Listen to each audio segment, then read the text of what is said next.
하나님 말씀 보겠습니다. 역대하 13장 1절에서 14장 1절까지 말씀 저와 여러분들이 한 절씩 교독하겠습니다. 역대하 13장 1절에서 14장 1절까지 교독합니다. 여로보암 왕 18째 해에 아비야가 유다의 왕이 되고 예루살렘에서 3년 동안 다스리니라. 그의 어머니의 이름은 미가야요 기브아 사람 우리엘의 딸이더라.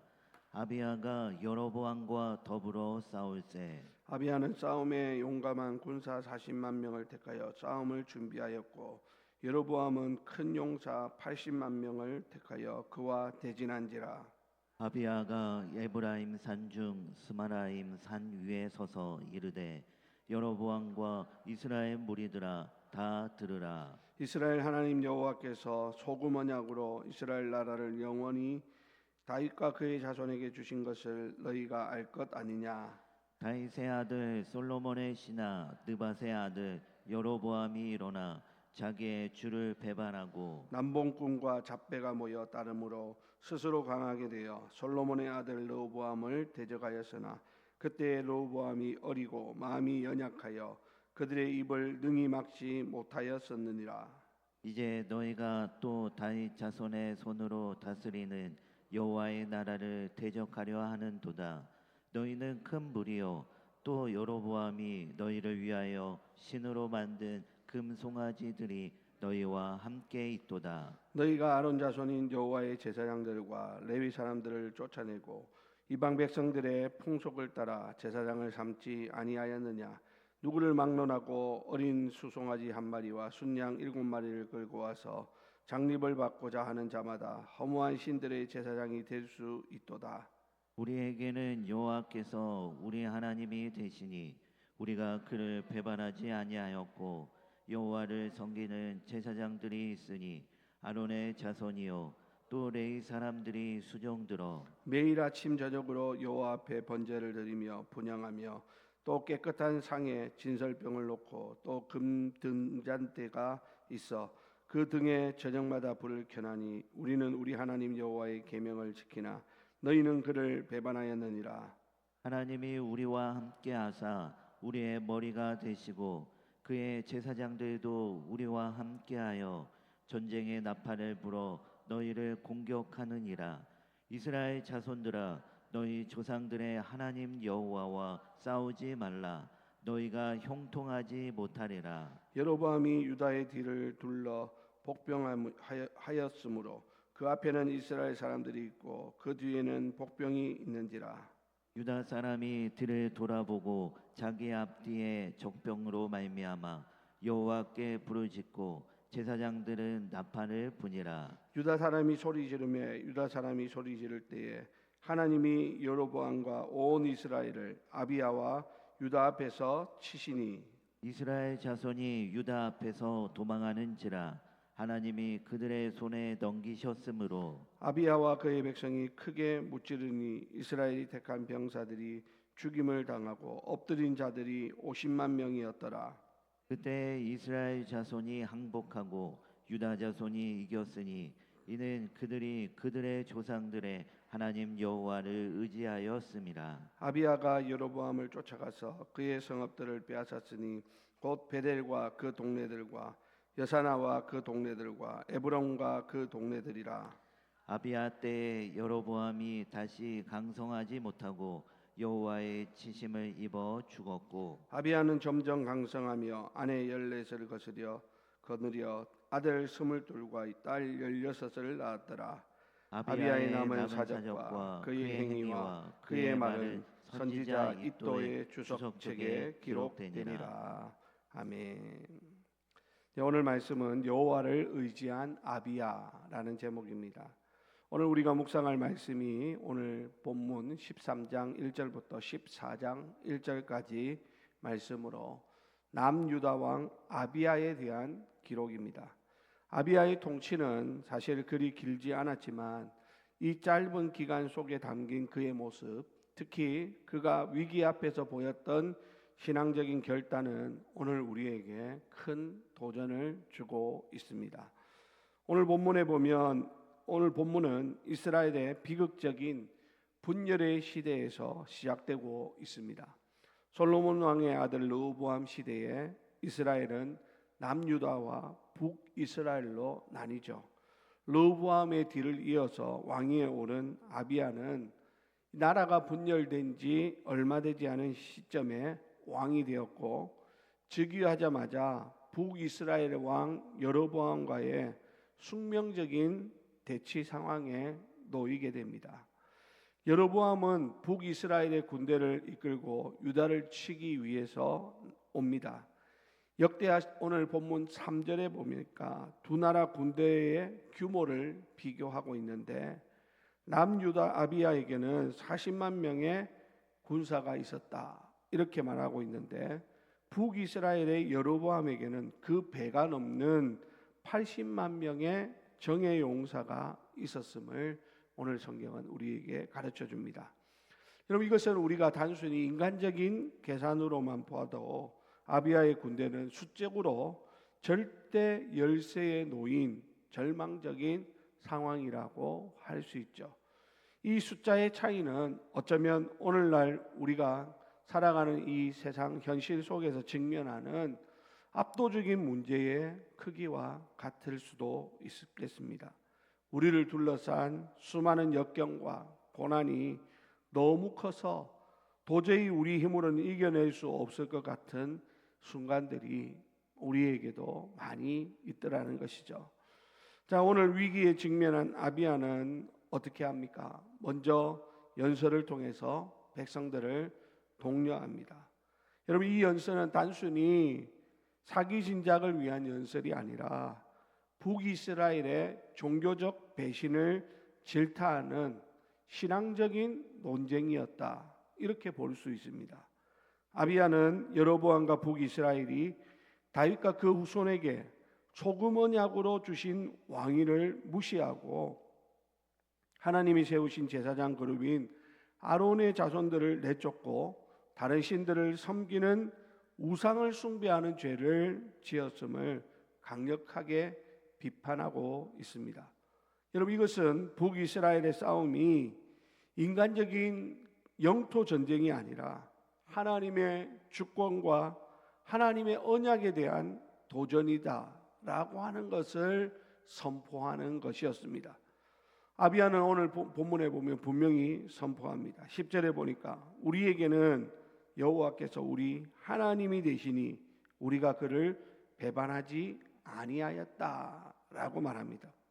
그리고는 남유다 백성이 여전히 하나님을 제사장으로 섬기고 있고 하나님께서 정하신 성전 제사를 드리고 있음을 강조하죠.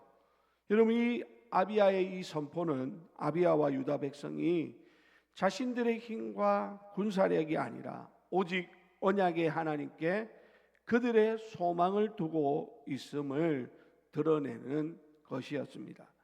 자, 그러나 여로보암은 아비야의 연설을 듣지 않고 어떻게 합니까?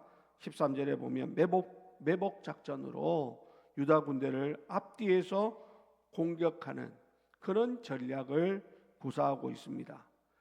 아비야 입장에서 보면 사면 초과의 상황에 빠지게 되는데, 이때 유다 군대가 극심한 공포에 사로잡힙니다. 자, 그러자 아비야와 유다 백성이 보인 반응이 바로 오늘 설교의 핵심인데요. 14절 말씀 우리 다 같이 함께 읽겠습니다. 14절 시작. 유다 사람이 뒤를 돌아보고 자기 앞뒤에 적병으로 말미암아 여호와께 부르짖고 제사장들은 나팔을 부니라. 아멘. 여러분, 그들은 인간적인 계산으로 도저히 이길 수 없는 상황이라고 하는 것을 깨달았을 때 자신들의 그 무력함을 인정하고 어떻게 합니까? 오직 여호와 하나님께 부르짖었다라는 것입니다. 여러분, 이게 아무것도 아닌 것 같지만 이게 바로 아비야의 신앙의 모습이라는 것이죠. 막다른 골목에 몰렸을 때 자신의 힘을 의지하지 않고 언약의 하나님께 모든 것을 맡기는 전적인 의존의 신앙, 이것이 바로 아비야와 유다 백성들이 가진 믿음이었음을 우리는 잊어서는 안 되는 것이죠. 자, 그러면 여러분, 아비야가 이렇게 여호와께 부르짖었을 때 그 결과는 어땠을까요? 놀라운 결과를 가져옵니다. 15절에 보니까 하나님이 여로보암과 온 이스라엘을 아비야와 유다 앞에서 치셨다라고 말하고 있죠. 여러분 잘 보십시오. 성경은 유다 군대가 싸워서 이겼다 이렇게 말하지 않습니다. 하나님께서 여로보암을 치셨다고 분명히 기록합니다. 하나님께서는 아비야의 그 부르짖음을 들으시고 직접 이 싸움에 개입하셔서 수적으로 절대 열세였던 유다에게 압도적인 승리를 안겨주신 것입니다. 북이스라엘의 정예 용사 50만 명이 죽임을 당했고 유다 군대는 북이스라엘의 여러 성읍들을 점령할 수 있게 되었습니다. 여러분, 이 승리의 궁극적인 원인이 무엇입니까? 오늘 18절은 분명히 선언합니다. 자, 18절 다 같이 읽습니다. 시작. 그때 이스라엘 자손이 항복하고 유다 자손이 이겼으니 이는 그들이 그들의 조상들의 하나님 여호와를 의지하였습니다. 아멘. 자, 여러분 보십시오. 지금 남유다의 승리의 이유를 뭐라고 말합니까? 군사력도 전략도 아니라 오직 하나님 여호와를 의지하였음에 이 승리의 이유가 있다라고 말하고 있다는 것이죠. 아비야는 자신이 가진 작은 힘으로는 대적할 수 없음을 인정하고 하나님의 능력과 신실하신 언약만을 붙들었는데 그 결과가 하나님께서 당신의 백성들을 위해 싸워주셨고 아비야의 통치 기간 동안 그에게 평안을 허락해 주신 것이었습니다. 사랑하는 우리 성도 여러분, 오늘 우리가 이 세상을 살아가다 보면 여로보암의 80만 군대처럼 느껴지는 큰 문제와 어려움 앞에 직면할 때가 있죠. 감당하기 버거운 가정의 문제라든지 직장에서의 문제, 건강에 위협을 당하고 그리고 무엇보다도 영적인 침체가 우리를 둘러쌀 때가 있습니다. 그런데요, 이 문제 앞에서 우리의 지혜를, 우리의 능력을, 우리의 인맥을, 우리의 경험을 의지하려고 하는 사람들이 많이 있습니다. 그러나 오늘 이 아비야의 이야기는 우리에게 가장 먼저 무엇을 하라고 이야기합니까? 하나님께 부르짖으라는 것입니다. 하나님 앞에 부르짖고 기도할 것을 우리에게 가르쳐 주고 있습니다. 아비야가 자신의 무력함을 인정하고 하나님의 언약을 붙든 것처럼 우리도 우리의 힘이 아닌 언제나 신실하시고 능력이 한이 없으신 하나님만을 의지하는 그런 신앙을 가질 수 있어야 되겠다라고 하는 것입니다. 사랑하는 우리 성도 여러분, 오늘 이 새벽에 우리의 모든 염려와 걱정, 그 모든 것 다 내려놓고 우리의 삶의 뒤에서 그리고 앞에서 애워싸는 모든 문제 속에서 다른 것 하지 말고 주님의 이름을 크게 찾고 부르시기를 바랍니다. 우리가 그 여호와 하나님을 의지할 때 우리의 이 싸움은 더 이상 우리의 싸움이 아니라 하나님의 싸움이 됩니다. 우리가 하나님 앞에 기도하고 부르짖으면 하나님께서 이 싸움에 개입하셔서 직접 싸워주신다라고 하는 사실입니다. 그러므로 이 확신 가지고 신실하신 하나님 여호와를 의지하며 기도하는 가운데 오늘 하루도 하나님 앞에서 힘을 얻고 용기를 얻고 승리하는 이 복된 하루가 다 되시기를 주님의 이름으로 간절히 축원드립니다. 기도하겠습니다. 우리 이 시간 다 같이 오늘 주신 말씀 가지고 주여 한번 부르고 통성으로 기도하신 후에 자유롭게 돌아가도록 합시다. 주여, 하나님 아버지 은혜와 사랑을 감사합니다. 하나님, 오늘도 우리가 아비야의 이 이야기를 통하여서 우리가 의지하고 붙들어야 하는 것이 바로